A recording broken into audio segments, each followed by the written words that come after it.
जो 9 महीने अपने पेट में रखी है उसको सींच कर बड़ा की है, आज उस माँ का गोद सूना हो गया।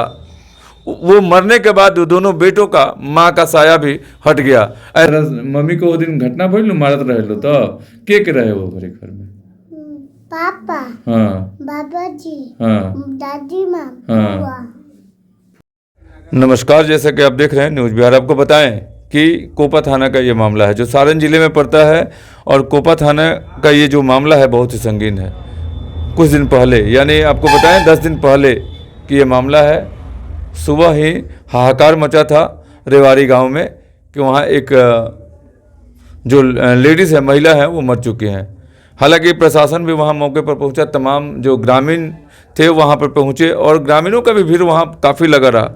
और सबसे बड़ी बात है कि वहाँ जो तमाम जो लोग भी आए और प्रशासन आई, जांच हुआ।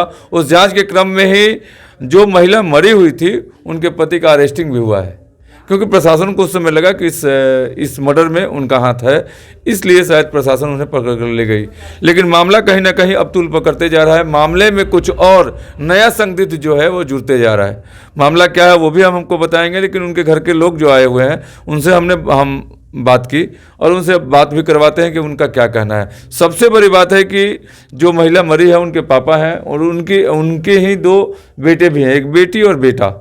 जो बेटी 6 वर्ष की है, आपको दिखाएं कि ये बेटी है, और ये नन्हा सा जो है वो बेटा है जो 1 से 2 वर्ष का होगा। बेटी जो है 5 से 6 वर्ष की होगी। लेकिन जो बेटी क्लास 1 में पढ़ाई भी करती है। और आपको ये भी बताएं कि अभी घटना में जब हमने उस लड़की से बात किया तो क्या कहना है उस बच्ची का, वो भी हम आपको दिखवाते हैं। हालांकि उनके पापा से भी बात करते हैं। सर, नाम बताइए आप अपना। जयप्रकाश सिंह। कहाँ के रहने वाले हैं सर? गौड़ा बिशनपुरा। गौड़ा बिशनपुरा के हैं। हाँ। गौड़ा थाना के रहने वाले हाँ, हैं। हाँ। ये आपकी बेटी का शादी कब हुआ था सर? 2017 में। 17 में हुआ था। 5वां महीना में।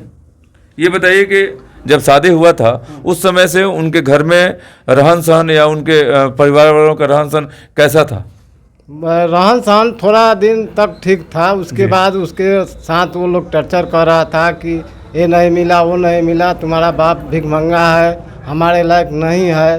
तो हम बोले थे कि हम शादी किए तो हमारे लायक नहीं थे, तो वहाँ गया तो नहीं कहता शादी की नहीं करेंगे। हम ज़बरदस्ती तो अपना लड़की का शादी नहीं किया है, दान दहेज के साथ किया है, जितना समर्थ है हम दे दिया। उसके बाद वो बोला लो कि ठीक है, गरीब है तो गरीब ही तरह रहना चाहिए। लेकिन वो बार बार टर्चर कर रहा है। लोग सब आदमी मिलकर लास्ट में बोलता था कि तलाक दे दो, नहीं रखना है, निकाल दो, बिला दो। लेकिन भी हम लोग बचाव कर दिया कि नहीं, घर है, द्वार है। लड़की फिर वहाँ पर रही। उसके बाद उसके 2 साल 3 साल घर पर हम लोग रखे हैं, उसके बच्चा हुआ है और डिलीवरी में भी रखे हैं, खर्चा किए हैं। 2 साल के बाद फिर अपना घर आई। उसके बाद फिर सब ठीक है, बोला है लड़का कि हम लोग ठीक रखते हैं, माँ बाप से क्या मतलब है। लेकिन फिर लास्ट में उसका हत्या कर दिया। चलिए एक चीज़ बताते हैं। सबसे बड़ी बात है सर कि बिहार में रहने वाले लोग और यहाँ बेटी जन्म करने वाला बाप कहीं ना कहीं शर्मसार होता होगा, और वो चाहता होगा कि हम इस बिहार में नहीं रहें, कहीं और रहते तो काफ़ी अच्छा होता। क्योंकि यहाँ की सरकार जो कहती है कि दहेज लेना पाप है और दहेज देना भी पाप है, और दहेज लेने वाले को दंड भी मिलता है। आपको बता दें कि सरकार की नहीं, कोर्ट की भी आदेश है कि यहाँ दहेज कोई नहीं लेके। लेकिन दहेज की अगर बात कर लें तो ये जो मामला है पूरी तरह से दहेज का ही मामला है। गरीब जो यहाँ किसान तबके के लोग रहते हैं, जो बिहार में आपको पता है कि देश की आज़ादी के बाद 76 साल से जितनी भी फैक्ट्रियाँ थी तमाम फैक्ट्रियाँ बंद होती गई। 1 से 2 फैक्ट्रियाँ होती हैं। यहाँ से मटुआ मजदूर यहाँ से बनकर कोई बाहर जाता है कमाने के लिए, वो भी एक दिहाड़ी कमाता है 400 से 500 रुपया। 500 रुपये कमाकर अपने पूरे परिवार का पालन पोषण करना और उसमें अपने बेटी का शादी करना, अब कितना कठिनाई होता होगा ये आप ज़रूर सोच सकते हैं। उस कठिनाई से वो बाप बेचारा अपने कतरे कतरे पैसे को बचाकर उस बेटी के घर, ऐसे घर में शादी करता है कि मेरी बेटी वहाँ खुशहाल हो सके। लेकिन देखिए यहाँ जो लोग हैं दहेज के लालची हैं, ऐसे इंसान क्या करते हैं। तो आपकी जब बेटी पहली बार शिकायत की उस समय उन लोगों के घर गए थे तो क्या बोले लोग? पंचायत बिटोड़े थे जी, लेकिन पंचायत में लोग बोल दिया कि अपना लड़की ले जाओ, 2 साल 3 साल रखो, उसके बाद सब लोग ठीक हो जाएगा, फिर धीरे धीरे आएगी। बच्ची, तो हम अपना लिया गया, 2-3 साल रखे अपने घर। उसके बाद वो लोग बोला कि नहीं हमारा शिकायत हो रहा है, फिर जाने दो, तो हम सब लोग को सहमति से जाने दिया। चलिए एक चीज़ बताएं, पंच जो होते हैं परमेश्वर होते हैं, जो सबके लिए खास होते हैं। अगर पंच उस पर एक्शन लिए रहते, उसको थाना के हवाले उसी समय किए रहते, तो आज ये मौत नहीं होती, आज ये दुर्घटना नहीं घटता। आज ऐसे जो छोटे छोटे बच्चे हैं रोते और बिलखते नहीं। यही तो दुख की बात है कि यहाँ के प्रशासन कब और यहाँ के कानून कब इस बातों को समझ पाएगा कि आखिरकार ऐसी घटनाएं क्यों होती है। दहेज के लिए बेटियों को क्यों मारा जाता है, मर जाने के बाद उन बच्चों का क्या होता होगा, उन पिता का क्या होता होगा। सबसे बड़ी बात है कि उनको जन्म देने वाले उस माँ का क्या होता होगा, उनका भी रो रो कर बुरा हाल होता होगा। आप लोग जहाँ से भी न्यूज़ देख रहे हैं, ऐसे मामले पर जरूर अपने निकट में कोई भी समस्या ऐसा होता है, जरूर वहाँ ऐसे प्रशासन को, जनता को या प्रेस वाले को बताना चाहिए, क्योंकि ऐसे घटना एकदम दुखनीय है। देखिए, जो गम की आंसू है, जो बच्चे को जन्म देता है, बड़ा करता है, पढ़ाता है, लिखाता है, फिर उसे कतरा बचाकर उस घर में भेजता है शादी के लिए, वो दुख समझता होगा कि हम अपने बेटी को कैसे बड़ा किए, कौन सा दुख हमने झेला। उस माँ जो 9 महीने अपने पेट में रखी है, उसको सींच कर बड़ा की है, आज उस माँ का गोद सूना हो गया। वो मरने के बाद दोनों बेटों का माँ का साया भी हट गया। ऐसे मामलों पर यहाँ के प्रशासन आखिरकार क्यों चुप है? कि आपको एसपी के पास क्या हुआ, आवेदन दिए थे तो क्या क्या हुआ ये बताइए। वो बोला है कि ठीक है हम देख रहे हैं, आप जाइए हम देखते हैं। ये कहाँ के, ये कोपा थाना के बड़ा बाबू बोल रहे हैं? नहीं, एसपी साहब बोल रहे हैं। एसपी साहब के पास भी गए थे? हाँ। यहाँ थाना में गए थे आप? हाँ, कल गए थे तो हाँ। बोल रहा है कि नहीं हिंदू धर्म का है, जो कड़ा कर्म होना चाहिए, उसके बाद हम कार्रवाई करेंगे। अपना धीरे धीरे कर रहे हैं। हाँ। और काम कीजिए, उसका होना होने दीजिए। बिल्कुल, ये भी है। देखिए, सनातन धर्म की जो बात कर लें, अगर उनके पति को उठा लिया गया है, अगर उनके घर वालों को भी उठाया जाएगा, तो एक सबसे बड़ी होती है क्रियाकलाप जो होता है वो भी होना जरूरी होता है। इसलिए होता है कि फिर करने वाला कोई नहीं बचेगा। तो आप निश्चिंत रहिए। देखिए, जो सबसे बड़ी बात है, जहां आप प्रशासन के पास गए थे, हम लोगों के जो एसपी और डीएम हैं बहुत ही अच्छे हैं, और इन छोटी छोटी चीज़ों पर हमने जहाँ तक जाना है कि जो यहाँ के मेरे बड़े अधिकारी हैं, एसपी या डीएम साहब हैं, वो छोटे छोटे चीज़ों को भी बहुत ध्यान से सुनते हैं और कार्रवाई भी करते हैं। हमें पूर्ण आशा है कि जो आपने आवेदन दिया है एसपी साहब के पास और यहाँ अधिकारियों के पास, जरूर उस पर कार्रवाई होगा। और जहाँ तक बात कर लें कोपा थाना का, तो थाना के प्रभारी भी बहुत अच्छे हैं, वो जरूर कार्रवाई करेंगे। और देखिए, जब उनका 12 दिन के बाद जब काम पूर्ण होता है, तो देखिएगा पुलिस की विशेष टीम इस छानबीन में लगेगी और कार्रवाई भी करेगी। नहीं, तो आज 15 दिन हो गया सर। काम क्रिया हो गया? नहीं, काम क्रिया शेष होने दीजिए। तो नहीं कर रहा है लोग, काम क्रिया नहीं कर रहे हैं लोग। नहीं कर रहा है लोग, भाग रहा है। और 2 जो उनका लड़का है वो फौज में है, वो लोग नहीं है घर पर, वो लोग भी नहीं आ रहे हैं। ना। और ये उसके मम्मी और पापा सास ससुर भाग गए हैं। भाग गए हैं लोग। हाँ। क्या कहना चाहते हैं यहाँ से मीडिया के माध्यम से सरकार को, यहाँ के बड़े अधिकारियों को? हम लोग तो जानते हैं कि सर वो काम क्रिया हो जाए, अच्छा से हो जाए। अरे अंतिम संस्कार उसका हमारा बच्ची का वही न है जी। उसके बाद हम तो चाहते हैं, लेकिन वो लोग नहीं करता है। कहीं ना कहीं इनके मन में मलाल है।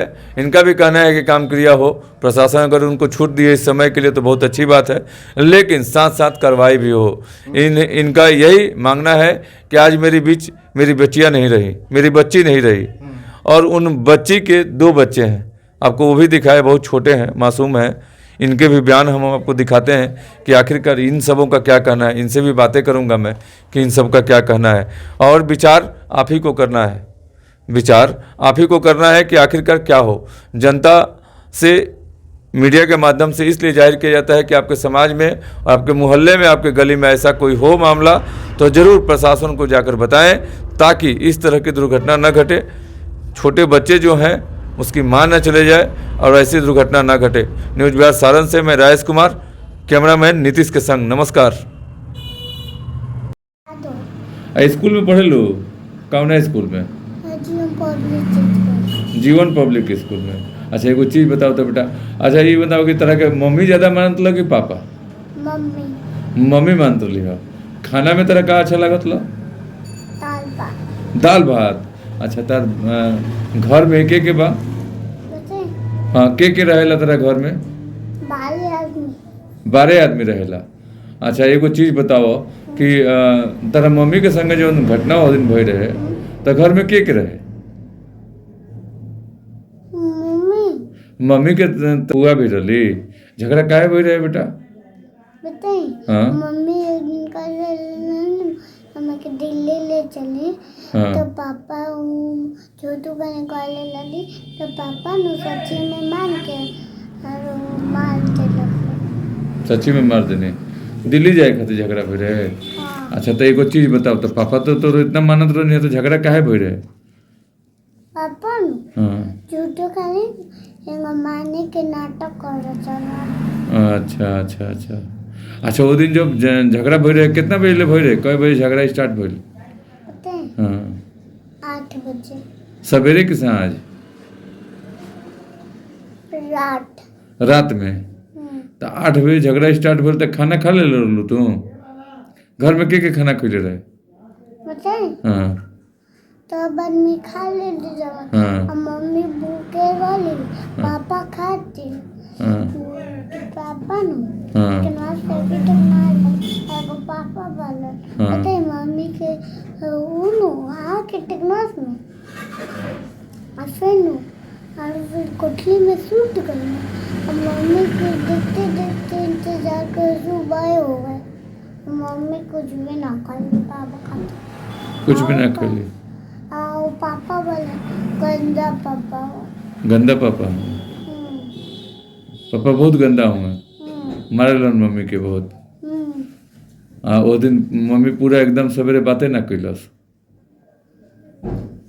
ओकरा बाद दादी लोग कहाँ गइल लो? दादी दादा बताए गांव में चल गइल लो। जब मम्मी सवेरे ना बोलस तो लोग गांव में चल गइल लो अपन अपन। मम्मी के मार के सीधा गाँव भाग गए लोग। अच्छा एगो चीज बताओ तो बबी एकरा पहले हूँ झगड़ा होतल पापा मम्मी में? एकरा पहले कब कब भई रहे? बताए 8 दिन होला 8 दिन तक ले झगड़ा होला। 8 दिन तक ले होत रहल। एकरा पहले हूँ अथी मम्मी से पापा से झगड़ा होत रहल दादी से भी होत रहल। एक दिन सुबह बताए सुबह झगड़ा होला सुबह में क्या हुआ था घटना? घटना ये हुआ था सर कि मेरे जो सिस्टर थी उसको ये लोग ना टॉर्चर करके उसको बहुत बेरहमी से मार दिए हैं। इसका हम लोग यही चाहते हैं जो भी इसका निर्णय हो उसका सही जो उसके अथी मिले अन्याय उसको जो यहाँ का थाना है जो भी कोपा थाना उनसे हम यही गुना अथी करना चाहते हैं कि माने सज़ा उनको दिया जाए जो भी मतलब आपके बहन के जो गुनाहगार हैं उन्हें सजा मिलनी चाहिए जी, सर, यही बात है ना? हाँ। क्या नाम है आपका? मेरा नाम है अभिषेक कुमार सिंह। चलिए कहाँ घर है आपका? घर मेरा है सर गौरव बिशनपुर बहन की शादी कहाँ हुई थी? रोवाड़ी गांव में। क्या नाम था उनके पति का? राजीव सिंह। उनके सास ससुर का? उनका सास ससुर का उनका ससुर का नाम था अधेश सिंह। अच्छा अच्छा वो रेवाड़ी गांव के हैं। हाँ थाना कौन सा पड़ता है? कोपा? कोपा थाना उनका पड़ता है। चलिए धन्यवाद। आप सुन पा रहे हैं कि बच्ची क्या कह रही है। बच्ची भी डरी हुई थी और पापा ने इसके बच्ची को भी धमकी दी। आखिरकार ऐसे दहेज के लिए अगर ऐसे कोई काम करता है तो इस पर कार्रवाई तो होनी ही चाहिए। ये लोग दर दर भटक रहे हैं जनता और थाने पे भटक रहे हैं एसपी साहब के पास भटक रहे हैं। आखिरकार इसे न्याय मिलना भी चाहिए।